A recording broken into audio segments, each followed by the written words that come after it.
Shekhar from Indian Express, would you please? No not so. 2-3 questions. బస్ హో గయా. December 6 నుంచి 222 మంది ప్రాణాలు. 56.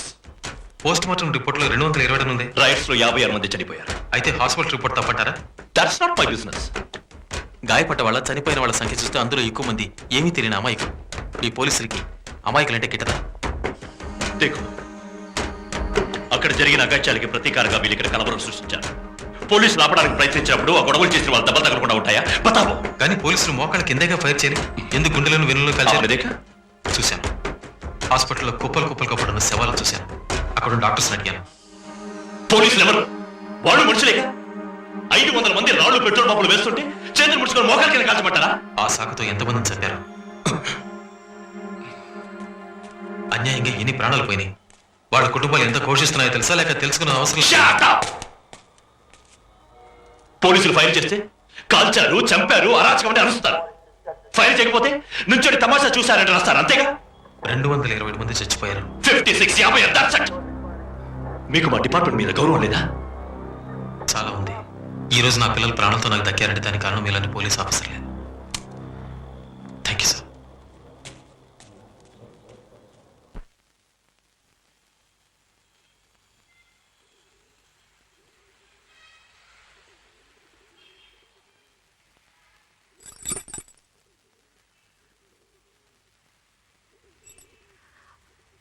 ఎవరిని అడగాలో తెలియటం లేదు.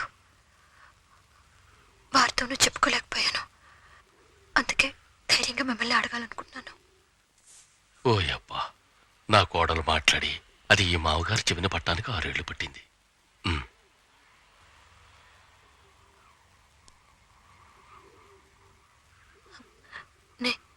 నేను ఆయన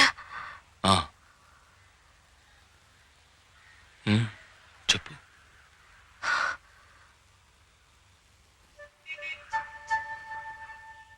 మమ్మల్ని విడదీయరుగా. అంత పని చేయరనుకోండి. అయినా 6 ఏళ్ల తర్వాత హఠాత్తుగా వచ్చారు. నాకున్నది వారు, నా పిల్లలు.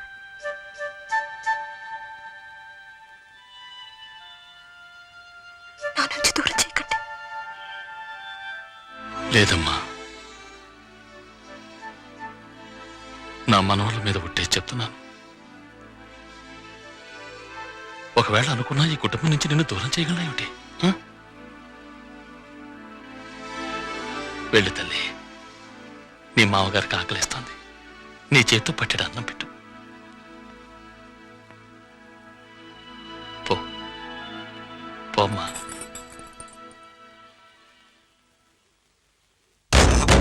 अपन तो चुपचाप काम कर रहा था जब पुलिस ने आकर हमारे कुछ साथियों पर गोली चला दी। मेरी बेटी की शादी के लिए जितना दहेज इकट्ठा किया था सब लूट के ले गए साहब, सब लूट के ले गए। हम हिंदू मुसलमान तो हमेशा भाई भाई की तरह रहते हैं साहब। के बारे में तो कभी सुना ही नहीं। सुना ही नहीं साहब।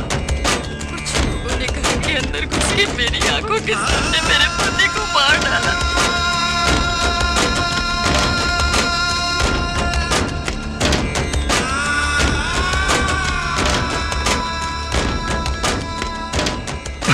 ఒరే ఒరే, నీళ్లు నీళ్ళ రంగులో ఉంటాయిరా.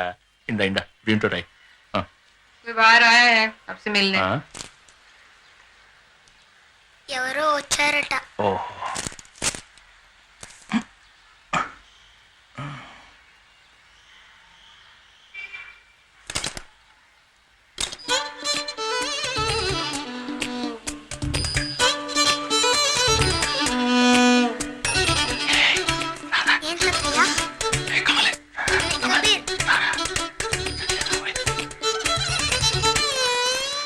शैला, दरवाजे पे कोई खड़ा है।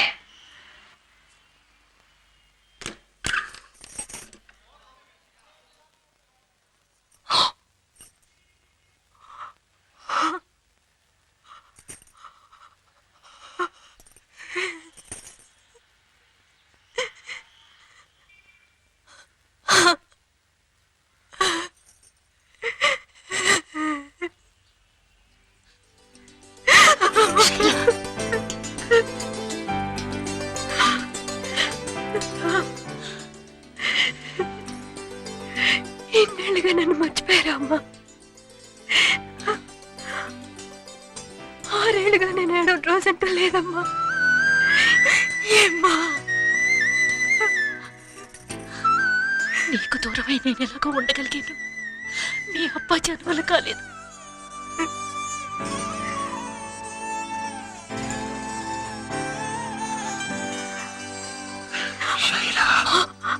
అబ్బా అబ్బాజీ లోపలికి రండి, లోపలికి రండి.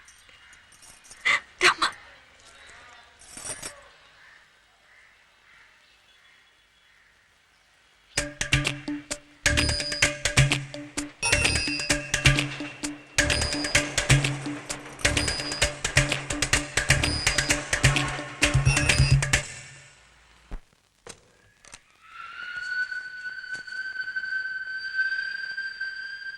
ఏమిటి ఇలా వచ్చారు? తమరెందుకు వచ్చినట్టు? అందుకే నేను వచ్చాను. వచ్చి రాగానే నీ బుద్ధి చూపించావు. ఛ, నా మనవాళ్ళ ముఖాన 1 కిలో బూడిద పూసావు. లేకపోతే నా మనవాళ్ళకు నువ్వు వచ్చి కుళ్ళ పెట్టేదాకా నన్ను చెవిలో పెట్టి కూర్చోమంటావా? కాఫీ కావాలా టీ కావాలా అని అమ్మ అడగమంది. ఏదైనా పర్లేదు నాన్న. రే చక్కెర తక్కువ ఇవ్వను. బషీర్ భాయ్కి వయసు మళ్ళీ ఏదైనా పర్వాలేదు. ఈ పిల్లల ఒంట్లో సగం మా రక్తం ఉందని తెలుసుకో. మిగతా సగం నా రక్తం. అంతేకాదు స్వచ్ఛమైన రక్తం. యాలా. శివ శివ, ఈ ఊరి పరిస్థితి ఏం బాగోలేదు. అందుకే వీళ్ళందరినీ తీసుకుని మన ఊరికి వెడదామని వచ్చాను. నువ్వెట్టా తీసుకెళ్తావు? నీకన్నా ముందు నేను ఇక్కడికి వచ్చి కూర్చొని దేనికట్ట? వీడు వాడువా? అదేం లేదు నాన్న, బషీర్ భాయ్ది తాతయ్య ఊరు. సరదాగా మాట్లాడుకుంటున్నాం. గొడవ కాదట. చూసావా? నేను చెప్పేది విను. మన ఇద్దరం గొడవలు పడకుండా రాజీ పడదాం. అందరినీ తీసుకుని మన ఊరికి వెళ్ళిపోదాం. కానీ పిల్లలు మాత్రం మా ఇంట్లోనే పెరుగుతారు. పెరుగుతారు. దద్దోజనం తిని చెవులో పువ్వు పెట్టుకుని నీలా పెరుగుతారు. సాయిబుల కొంపల పిల్లలు ఎలా పెరుగుతారో మాకు తెలియదేంటి? అందుకే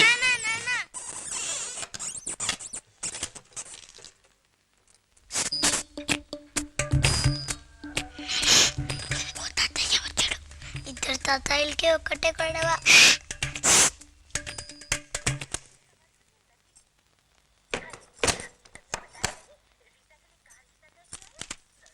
ఏమంటున్నారు నీ మావగారు నా మావగారు?